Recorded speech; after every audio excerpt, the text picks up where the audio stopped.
de cierta manera se va globalizando, digámoslo así, porque características de esta subcultura gay están tanto en Estados Unidos como en Europa, como en América Latina, como en Asia, y empiezan a estar en estos países donde apenas va como la fuerza, como estos movimientos LGBT medio pujando en sociedades más cerradas y más represivas. Pero siguen estando como un poco estos símbolos, se siguen reproduciendo. O sea, es una cuestión como más global, una subcultura un poco global, pero que evidentemente también va adquiriendo características propias de cada país. De hecho, parte de lo que vamos, o mucho de lo que vamos a mencionar aquí, pues tiene que ver más como con cuestiones locales de México. Y aquí, si alguien de algún otro país nos está escuchando, ya sea en vivo o en podcast, pues también invitarle a que pueda comentar cuáles son como las equivalencias que hay o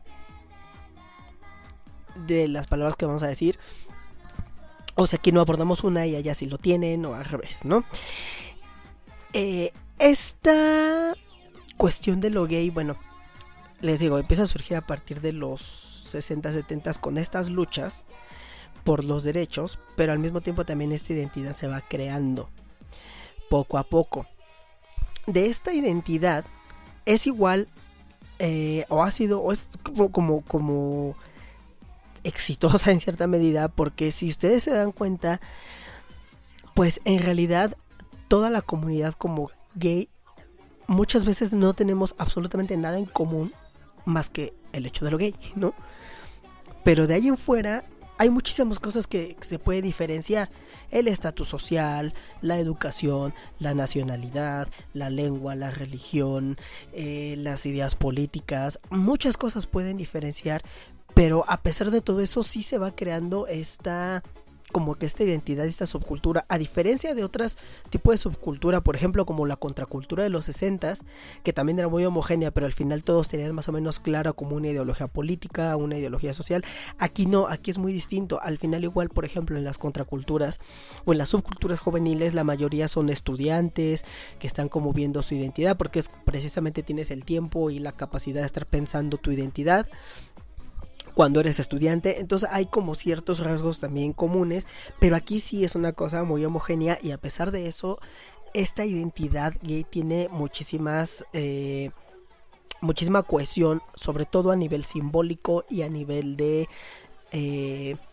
palabras, de lugares, de cómo se va desenvolviendo igual la propia actividad gay.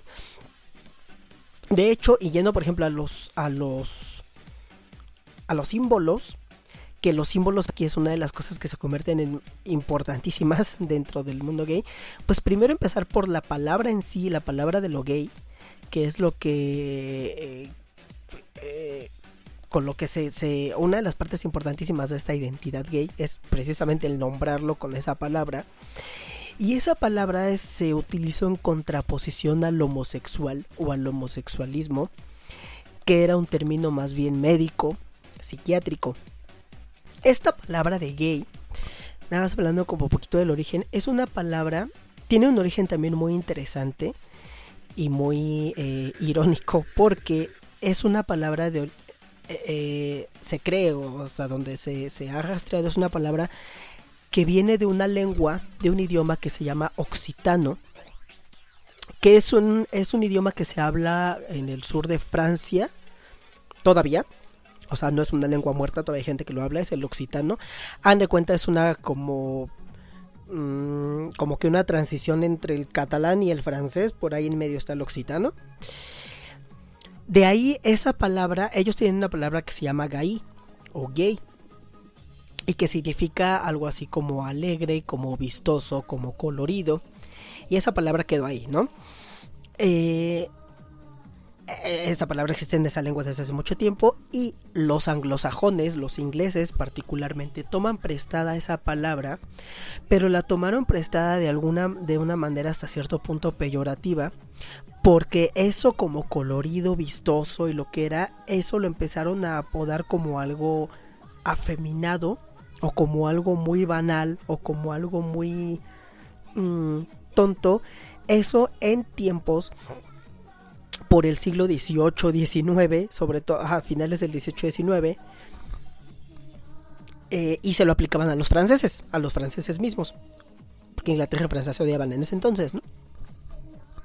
Entonces a partir de ahí, pues esa palabra los ingleses o los anglosajones la conocen, ¿no? La palabra no es inglesa en sí mismo, si no fuera una palabra súper común en el inglés, pero no es común, o sea, ellos la adoptan de este lenguaje occitano. Es como un poco en este término peyorativo de alguien como... o sea, como sí como vistoso, pero en sentido como negativo, de algo como que alegre, algo que no es serio, algo que es como muy estrafalario, una cosa por el estilo, ¿no? Después en la misma Inglaterra, ya en el siglo XIX, esa palabra de gay se empezaba a utilizar para los prostíbulos o para la gente también homosexual o para las prostitutas o para los lugares que eran como de vicio y perdición, ¿no? En esa época en Inglaterra era la famosa era victoriana, que era una época muy conservadora en términos sociales. Entonces esa palabra pues ahí surge para eso, ¿no?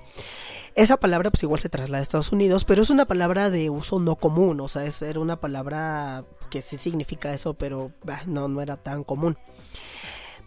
Al mismo tiempo se empieza a desarrollar este concepto del homosexual, que también está en el siglo XIX, pero es un concepto médico en contravía de ese del concepto de la idea del sodomita, que era como el pecador. Ese concepto médico psiquiátrico del homosexual, bueno, fue una cuestión para nombrar esa condición, pero se nombraba desde un ámbito de enfermedad. Es decir, como la homosexualidad como una condición, como un trastorno o una enfermedad mental, desde el siglo XIX hasta mediados del XX. Cuando en los 50s o 60s del siglo XX, pues decir homosexual era una cosa no necesariamente insultante ni peyorativa, pero sí llevaba una carga de que era una enfermedad y de que era un estigma, porque hasta esa época todavía no se quitaba como enfermedad mental de los manuales médicos y de los manuales psiquiátricos. Entonces cuando empieza todo este movimiento de liberación y este movimiento por la lucha de los derechos LGBT, sobre todo en Estados Unidos, bueno, como empieza en Estados Unidos, ahí es cuando en San Francisco, que es donde surge todo, en San Francisco se empieza a adoptar esta palabra gay, pero en un sentido positivo. O sea, sí, esto estrafalario, esto alegre, esto feliz, pero como algo positivo en contravía de el homosexual como un término médico para definir a una enfermedad, ¿no? Actualmente decir homosexual y gay es básicamente sinónimo. Homosexual ya no tiene esa carga de enfermedad necesariamente, pero pues lo gay se identifica como eso. Y a partir de esa época que se empieza a crear esta identidad gay con símbolos, con canciones, con la bandera, con formas de vestir, con formas de hablar, se le pone el nombre, o sea, se autodefine la gente esa como gay. Entonces lo gay resulta ser más una cuestión de identidad que de orientación sexual. De ahí que, por ejemplo, muchísima gente o muchos hombres que les gustan los hombres o que tienen sexo con otros hombres dicen que ellos no se autodefinen o no les gusta definirse como gays por toda esa carga subcultural o esa carga de símbolos que tiene, que a ellos no les gusta, que no se sienten identificados con eso, que sí, y no necesariamente gente closetera, o sea, puede ser gente que sí está fuera del closet, pero que no le gusta asumir como toda esta cuestión de lo gay, ¿no? O sea, ahí la palabra se convierte más como en un signo de identidad cultural y hasta política, y de identidad como grupo, y no como nada más la mera condición de que te gusten los hombres o las mujeres. Lo gay, sobre todo en los países anglosajones, se identifica como todo, ¿no? Como homosexuales, lesbianas, trans. Aquí en Latinoamérica, o por lo menos en México, lo gay se asocia mucho más siempre a hombres homosexuales, mientras que a las lesbianas pues es eso, no lesbianas, ¿no? Sí, está el LGBT como las letras en todos lados, pero cuando alguien dice gay, en otros contextos por lo general asume que es todo, ¿no? Aquí y sobre todo en la comunidad LGBT, pues gay es como muy reducido a lo que son los hombres homosexuales, aunque también tiene un poco esta ambigüedad, ¿no? De decir son los hombres gays o todo el colectivo LGBT, ¿no? Los derechos gays, el matrimonio gay, todo esto pues se asocia como a lo mismo. También por ahí de los 70s está otro de los símbolos más poderosos del movimiento y ahora sí que de la subcultura, que es precisamente la bandera. la bandera gay o la bandera LGBT o la bandera del arco iris, como se conozca. Esta bandera, nosotros hablamos la vez pasada de las banderas, por ejemplo, de los osos, la bandera de los leathers, y estas, bueno, la bandera, estas se desprenden más o menos de la bandera gay, pero la bandera gay también tiene su historia y es una historia también interesante. La bandera igual es creada en los 70s. Antes de la bandera, el símbolo como que visual que se utilizaba para, para identificar al colectivo era el triángulo rosa, un triángulo rosa invertido. El triángulo rosa invertido al igual por ejemplo que la palabra gay, era como de algo que había sido aterrador y horrible, volverlo algo positivo. ¿Qué era lo aterrador y lo horrible del triángulo rosa? El triángulo rosa es la manera en la que se marcaba y se identificaba a los homosexuales dentro de los campos de concentración de la Alemania nazi y de todos los países que conquistó durante la Segunda Guerra Mundial, que invadió durante la Segunda Guerra Mundial y donde pusieron campos de concentración y después campos de exterminio. En esos campos de concentración, todos sabemos que pues el objetivo de los campos eran los judíos, era exterminar al pueblo judío, pero aparte los judíos metían, ya entrados en gastos, pues metían a quien fuera, entonces metían a disidentes políticos, metían a todo lo que ellos consideraban que no valía la pena que que vivieran. En estos campos de concentración tenían un sistema de identificación de los prisioneros dependiendo de cuál era su origen. Los judíos pues tenían la estrella amarilla, la estrella de David amarilla. Esta estrella, la estrella de David, está formada por un triángulo invertido y un triángulo normal, parado. Entonces el sistema de identificación es los triángulos invertidos de diferentes colores era para distinto tipo de prisionero, se puede decir. El amarillo era para los judíos, por ejemplo el verde era para los criminales comunes, el morado era para los testigos de Jehová.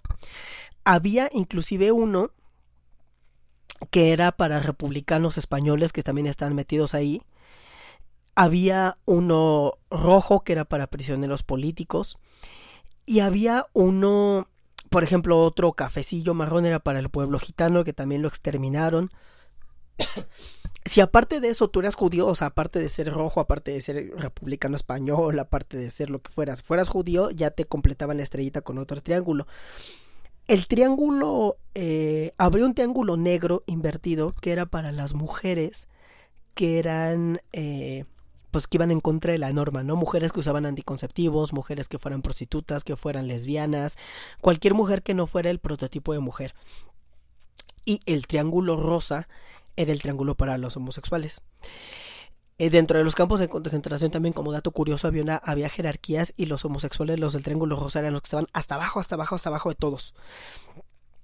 Entonces ese triángulo rosa, después de la Segunda Guerra, pues empezó a convertirse en un símbolo como de reivindicación y se trató de hacer como algo positivo dentro de los movimientos, pero la creación de la bandera es precisamente porque había gente que decía, o sea, sí puede reivindicarse o no, pero, o sea, no está chido tener ese símbolo como símbolo de comunidad, ¿no? Cosa con lo que yo personalmente estoy de acuerdo. Entonces, un señor que se llama Gilbert Baker, en Estados Unidos, ¿en dónde creen ustedes? En San Francisco. se le da la idea de hacer una bandera y él dice que el diseño de la bandera en realidad fue algo muy espontáneo y muy sencillo, o sea, fue como el arco iris, porque él pensaba que era algo como algo natural, algo que venía del cielo, algo así como súper wow, súper positivo, súper bonito, entonces que por eso escogió el arco iris. Y esa es la historia de cómo escogió ese diseño. Ya después, esto fue en los 70s, en la segunda mitad de la década de los 70s. Después ya obviamente le empezó a dar significado a cada uno de los colores del arco iris. En un principio la bandera tenía 8 colores, actualmente tiene 6. Y antes tenía color rosa y tenía un color azul más fuertecito y tenía morado. El morado últimamente se está poniendo, pero durante un tiempo también desapareció el morado. El rosa, de hecho, era el color más importante de la bandera cuando le empezó a asignar como significado a cada uno de los colores este señor Gilbert. El rosa era el más importante porque era el de la sexualidad, significaba la sexualidad humana. El